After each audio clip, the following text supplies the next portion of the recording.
bien, hermanos, acá estamos abriendo la palabra de Dios, ¿no? En un libro muy importante. Mi nombre es Abel Valdés, de la iglesia de Tapiales. Y este libro que vamos a ver en este tiempo es un libro muy interesante, muy interesante. Este libro hace de puente del Antiguo Testamento con el Nuevo Testamento. Así que lleva una importancia magnífica, digo yo, porque lo he estudiado, por la gracia de Dios lo he estudiado bastante, lo tuve que dar en distintos lugares, lo enseñé en mi iglesia, tuvimos un ministerio en Bolivia también, que enseñé el libro de Mateo casi por 20 días y me llevaba como 4 horas por día casi. Así que imagínense que casi ni me alcanzó, medio rápido íbamos también, así que en este tiempo va a ser muy difícil, ¿no? Pero bueno, vamos a hacer un pantallazo, vamos a sacar lo mejor para nosotros, ¿no? Siempre hay que aplicar la palabra de Dios en nuestra vida. Vamos a orar antes de ver lo que tiene Mateo para cada uno de nosotros. Padre Celestial, gracias te damos por tener este libro tan lindo y de tanta enseñanza. Gracias porque tú nos has dejado la palabra tuya para que la apliquemos en nuestra vida y podamos vivir mejor. Señor, gracias por estos momentos, este estudio de la palabra tuya. Gracias por todo. En el nombre del Señor Jesús. Amén. Muy bien, como venía diciendo, es muy interesante. Mateo no se ve en este libro, de Mateo no se ve hablando nada de él, sino que habla de Cristo. Y Mateo fue llamado por Cristo. En el capítulo 9, versículo 9, ahí lo tenemos el llamado de Mateo. Cristo pasa caminando y allí estaba Mateo cobrando los impuestos y él le dijo, sígueme. Sería muy interesante que cada uno de ustedes lo puedan leer, anotar algo y cualquier cosa me mandan a preguntar, ¿no? Y es muy interesante por esto, porque este libro es los hechos de Cristo. Como están los hechos de los apóstoles, este libro es eso, es los hechos de Cristo. Fue escrito por Mateo, pero guiado por el Espíritu Santo de Dios. Entonces, este libro trae algo muy importante, el nacimiento de nuestro Señor Jesucristo. Pero no solo eso, sino que este libro lo presenta a Cristo como Rey. Por eso empieza en el capítulo 1 con una genealogía, un árbol genealógico. Este árbol que casi todos podemos tener, ¿no? De donde venimos nosotros, entonces tenemos un árbol genealógico. Aquí, como rey, Cristo tenía que tener un árbol genealógico. Y este árbol le daba toda la postura, podríamos decir, a que Cristo sea anunciado como rey. Y muy interesante es en el capítulo 1 también, que ahí está en el versículo 21, y darás a luz un hijo y llamará su nombre Jesús, porque él salvará a su pueblo de sus pecados. Venía con un propósito muy grande de dar salvación. De dar salvación. Este libro también es muy, lo que nos llama bien la atención es que escribe para los judíos, ¿no? Que nosotros podemos sacar enseñanza, claro que sí. Podemos ver todo lo que tenía aplicado nuestro Señor Jesucristo para ellos. Por medio de Mateo escribía al pueblo judío. Y no solo el pueblo judío fue salvo, nosotros también, los que creemos en Cristo como nuestro único y suficiente Salvador, somos salvos por medio de Cristo. Así que allí dice, salvará a su pueblo, a nosotros también. Después vamos a llegar a ese punto. Es muy importante, ¿no? Porque en el capítulo 2, allí la visita, en la Biblia nuestra, en la Biblia mía tengo la visita de los magos, ¿no? Aquellos hombres estudiosos o magos, como se podía decir en ese tiempo, eran astrólogos, eran personas que estudiaban todo lo que era relacionado con las estrellas, y ellos venían siguiendo una estrella, ¿no? Y dice que preguntaron allí, antes de llegar a Belén, ¿no? ¿Dónde está el rey de los judíos? Por eso vino él como rey. Y por eso Mateo tiene que empezar con una parte genealógica, ¿no? Con el árbol genealógico de Cristo. Si no, no podía ser rey. ¿Y de dónde venían todo esto, ¿no? Y ver toda su descendencia y los reyes que hubo. Entonces allí nuestro Señor Jesucristo escogió. Pero como todo rey, tuvo que poner pautas y reglas, ¿no? Entonces allí estaba el Sermón de los Montes, ¿no? El Sermón del Monte es muy interesante, muy lindo, para estudiarle parte por parte, ¿no? Pero eran aquellas reglas que iba a haber en el reinado de Cristo. En el reinado de Cristo. Así que es muy interesante leerlo despacito y bien, y poner pauta que esto también se va a cumplir en el milenio, ¿no? O cuando Él venga a reinar en la tierra, ¿no? Una cosa más que hay, que Él sanó a muchos. En este libro vemos muchos milagros, pero también en este libro tenemos enseñanzas de cómo vivir, cómo tener una forma de vida cristiana. Nosotros, por medio de la palabra de Dios, tenemos una forma de vida cristiana. Entonces, en esa forma de vida cristiana nos tenemos que mover. Y esto es muy interesante porque este libro nos enseña mucho. Enseña sobre las leyes para vivir con otros, cómo amarlos, cómo amar a aquel, cómo amar al otro. Enseña muchísimas cosas de lo que yo tengo que hacer y lo que tenés que hacer vos, con el prójimo, con aquel que es tu hermano, aquel que está, enseña también del trabajo. Muchísimas cosas tiene para poder tener una vida diferente a la que tiene este mundo. Enseñó también a guardarse de falsos profetas. Él los clarito le dijo hipócritas. Le dijo qué poder tenía nuestro Señor Jesucristo, ¿no? Con su voz de decirle, ustedes son sepulcros blanqueados. Qué bárbaro. De afuera se veían una blancura, pero adentro era toda podredumbre. Y vos sabés que hoy en día hay así. Hay muchos hipócritas. En estos días escuchábamos un hombre ahí que se hacía llamar pastor.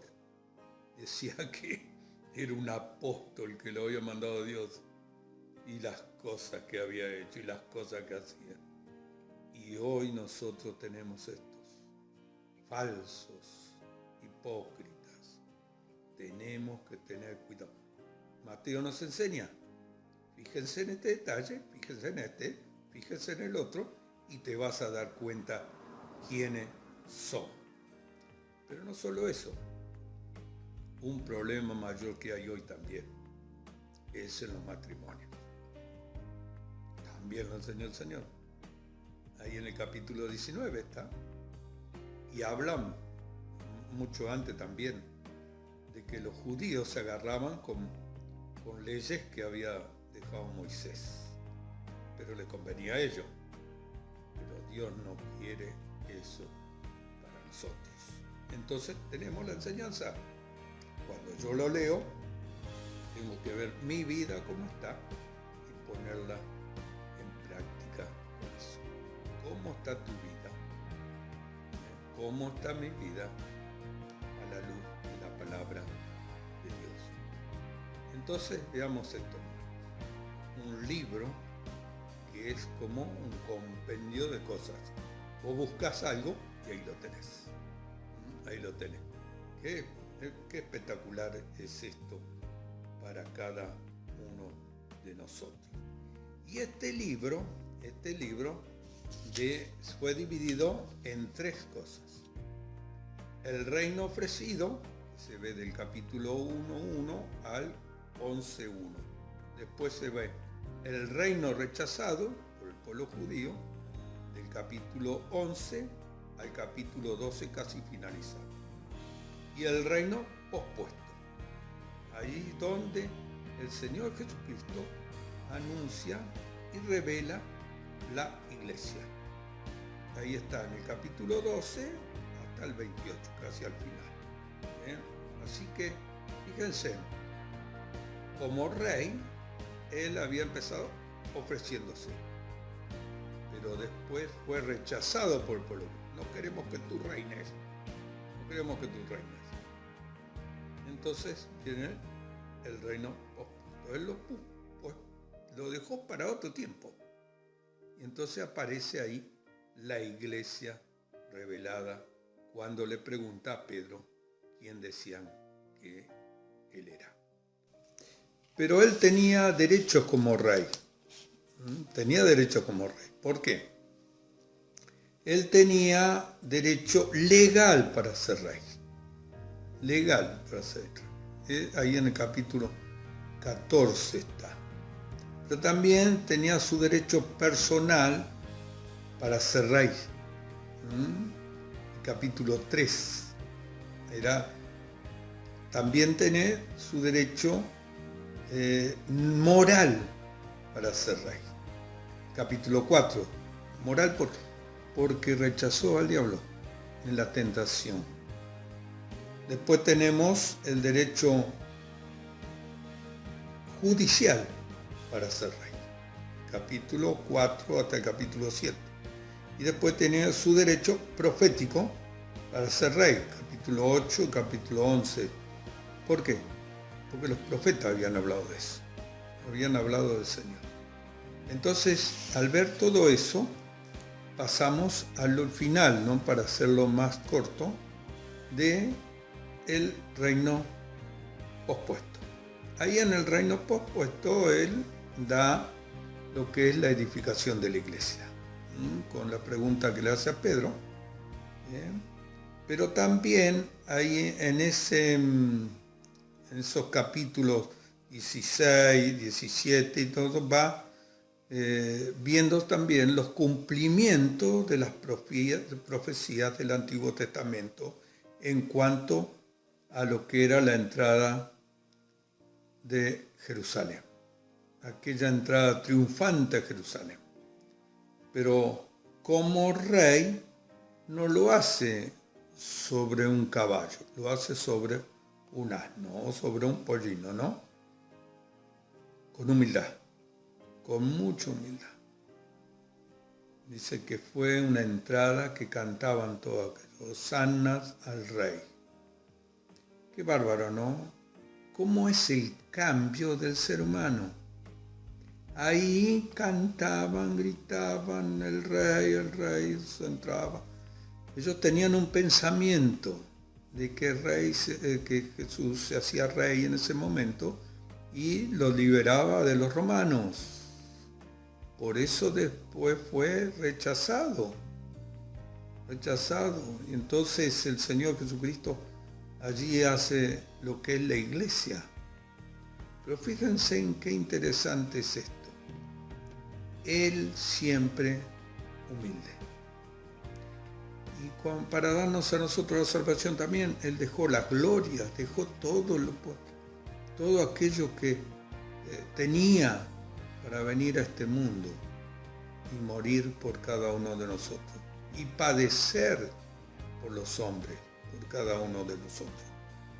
Entonces allí vemos lo que se va al cumplimiento de las profecías en cuanto a la entrada como rey a Jerusalén. Pero también habla del final de los tiempos, ¿no? Va dando finales porque pregunta a los fariseos, ¿no?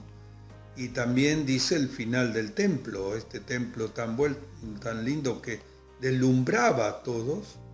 Él dijo, eso se va a derribar. Y pasó el tiempo y fue derribado. fue quemado. Todo eso fue puesto, fue anunciado por nuestro Señor Jesucristo. No solo eso, sino que fíjense en Pedro, cuando Pedro le dijo, no vas a padecer esto porque yo te voy a defender, o nosotros te vamos a defender. Él dijo, el Señor le dijo, esta noche me negarás, Pedro, cuanto cante el gallo. Fíjense en esto que, ¿cuántos hay así? No le vamos a sacar el cuero a Pedro, no vamos a decir hablar de Pedro, no. Pero vamos a hablar de nuestras actitudes. Y yo he visto tantos así, que decían, no, yo voy a hacer esto, a pesar de lo que me pase, vaya donde vaya, a predicar, voy a hacer esto, lo otro. Grandezas. Pero después cantaba el gallo y venían las negaciones y abandonaban todo. Muchísimos hay de eso. Yo conozco muchos, soy uno que en un tiempo fue un pastor. Cerca de ustedes por ahí es. Y por ciertas circunstancias que pasaron en la familia. Él dejó el pastorado de esa iglesia y se fue a su casa. Y puso un kiosco. En vez de tener iglesia, ahora tenía un kiosco. Y sabe una cosa, no quiere saber más nada con Dios. Porque dice que Dios no lo contestó, Dios no lo guardó, Dios no lo protegió. No quiere saber más nada. Yo lo tengo en el barrio mío. Y le he preguntado muchas veces, ¿cuándo vas a volver? No me hables de eso. No me hables. La negación. La negación. ¿Cuántos hay? Yo le enseñaba Mateo ahí en Bolivia y le decía a los hermanos, miren, tenemos que tener mucho cuidado con lo que decimos y hacemos y lo que va a ser nuestra vida. ¿Saben por qué? Porque uno va caminando y muchas veces el gallo va cantando. Tenemos que pensar en lo que decimos, en lo que hacemos. Porque nosotros a un rey tenemos que adorar. Un rey es para darle todo. Y Él es Rey de reyes y Señor de señores. Él se merece la honra, la gloria y la alabanza, a pesar de que nos pasen cosas que nos pasen. Si nosotros vemos siervos que han ido a muchísimos lados y han sufrido, y los discípulos, ¿cuántos murieron y no negaron al Señor? ¿Nos enseña la palabra de Dios? Claro que nos enseña, de distintas maneras, para que cada uno de nosotros podamos vivir una vida que agrade a nuestro Rey. Ahí viene la institución de la cena. El Señor en la Pascua, ya que estaba ahí la Pascua preparada, y Él dijo, cuánto he deseado comer esta Pascua con ustedes, le dice a los discípulos. Pero le deja algo muy importante, que hoy día se hace en nuestra iglesia, es la cena del Señor, con el pan y el vino. Y dice, este pan y el vino. Y qué importante es una reunión instituida por nuestro Señor Jesucristo. Una reunión que es aquella que le recordamos la obra allí en la cruz del Calvario, donde murió por mí y por vos, donde derramó su sangre preciosa para limpiarnos de todo pecado. Qué maravilloso es esto. Y Mateo haciendo todo un despliegue de aquello que fue allí en el Calvario. Algo tan horroroso para todos era ver una persona clavada, ¿no? Pero allí estaba muriendo mi Señor por mí. ¿Cuánto tengo que adorarle? ¿Cuánto tengo que honrarle a Él? En toda manera, ¿no? En toda mi manera de vivir. Todo aquello que el mismo Mateo está El Señor Jesucristo lo está anunciando, mi muerte, mi muerte, mi muerte. Muchísimos lados el Señor murió. Fue puesto en una tumba, pero resucitó al tercer día. Triunfante sobre la muerte. Aquel era el Rey poderoso. No iba a quedar como rey en una tumba. No era un rey humano, era un rey divino, un rey de los cielos. Y este rey no quedó en la tumba, sino que se presentó a sus discípulos, se presentó a muchísimos otros. Y aquel se presentó y ascendió a los cielos.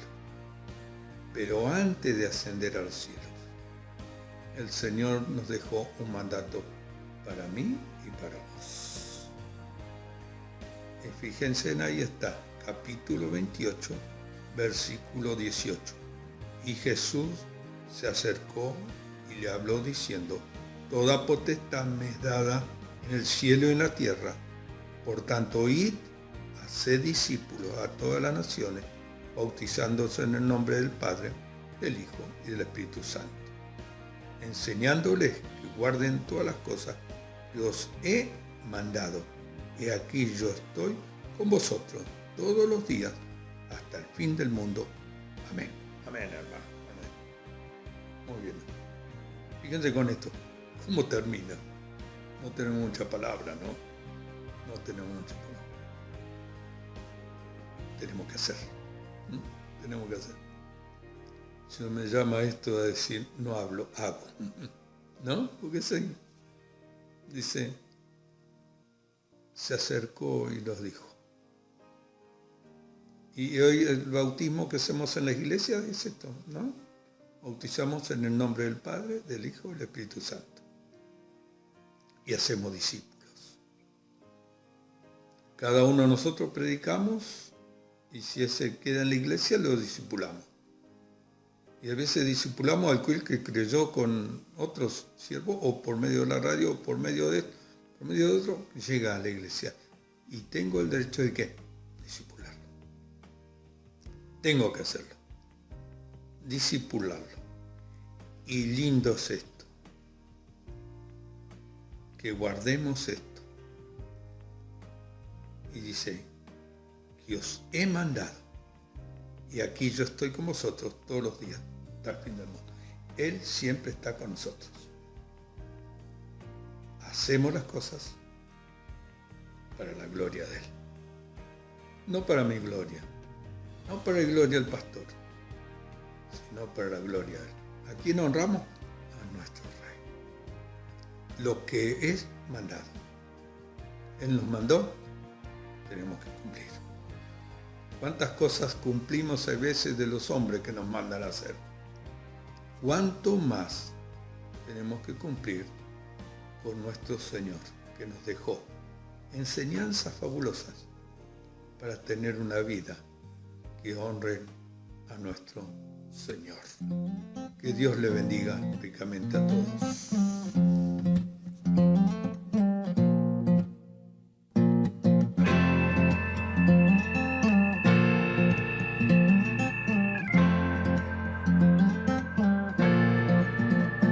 ¿Has pensado lo que Dios hizo en tu vida? ¿Consideraste que Él te rescató y tu vida redimió y eres un hijo suyo? ¿Has olvidado lo que eras antes sin Él? ¿O no te acuerdas que antes estabas muerto, esclavo de este mundo y del pecado? Y en una cruz sufrió y por ti murió. Es el amor del Padre, es el amor del Salvador Jesús, que su vida dio por el mundo. Y yo anunciaré las buenas nuevas de la salvación. proclamaré su nombre porque Él vive. No dejaré de hablar de mi Señor. En este mundo hay una gran necesidad.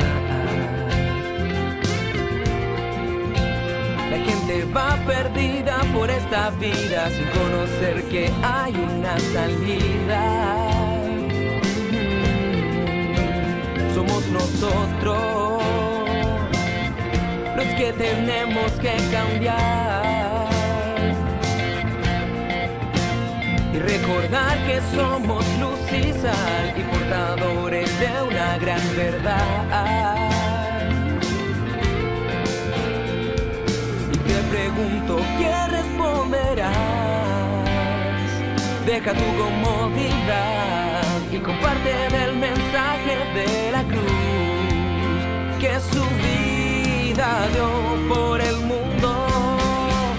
Y yo anunciaré las buenas nuevas de la salvación. Proclamaré su nombre porque Él vive. No dejaré de hablar de mi Señor.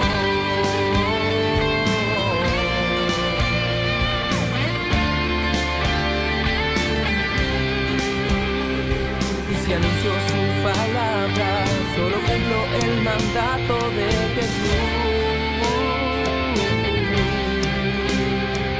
Ay de mí si no anunciaré el mensaje de la cruz. Y yo anunciaré las buenas nuevas de la salvación. Proclamaré su nombre porque Él vive. No dejaré de hablar de mi Señor. Y yo anunciaré las buenas nuevas de la salvación.